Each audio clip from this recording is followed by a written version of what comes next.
কঠিন সংগ্রামের পর স্বাধীন হয়েছে ভারতবর্ষ। দীর্ঘ এবং রক্তক্ষয়ী ইতিহাসের পাতায় অনেকেই আজ হারিয়ে গিয়েছেন। তেমনই একজন নীরা আরিয়া। এই বীরাঙ্গনা আইএনএর একজন যোদ্ধা ছিলেন, ঝাঁসি রানী রেজিমেন্টের সদস্য ছিলেন। ইতিহাসবিদদের একাংশের মতে নীরা আইএনএর হয়ে প্রথম মহিলা যিনি গুপ্তচর বৃত্তি করতেন। নীরা আরিয়ার জন্ম 1902 সালের 5ই মার্চ উত্তরপ্রদেশের বাগপত জেলার খেকড়া নগরে। তার পিতা ছিলেন একজন প্রতিষ্ঠিত ব্যবসায়ী যিনি কলকাতায় বাস করতেন।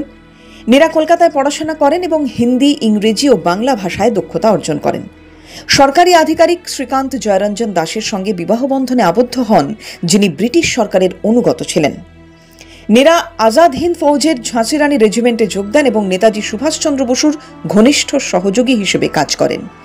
তিনি গুপ্তচর হিসেবে গুরুত্বপূর্ণ তথ্য সংগ্রহ করতেন এবং ব্রিটিশদের বিরুদ্ধে গোপন মিশনে অংশগ্রহণ করতেন।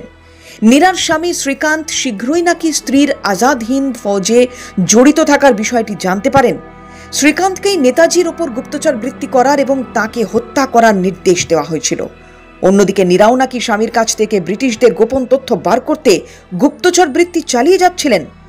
একটি মিশনে যখন তার স্বামী নেতাজিকে হত্যা করার চেষ্টা করেন, তখন নীরা তাকে বাধা দেন এবং আত্মরক্ষার্থে তাকে হত্যা করতে বাধ্য হন। ব্রিটিশ সরকারের কর্মচারীকে খুনের দায়ে নীরাকে যাবজ্জীবন কারাদণ্ডের সাজা দেওয়া হয়।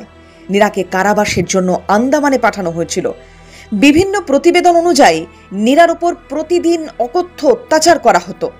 তাকে ছোট একটি কুঠুরিতে লোহার শিকল দিয়ে বেঁধে রাখা হয়েছিল।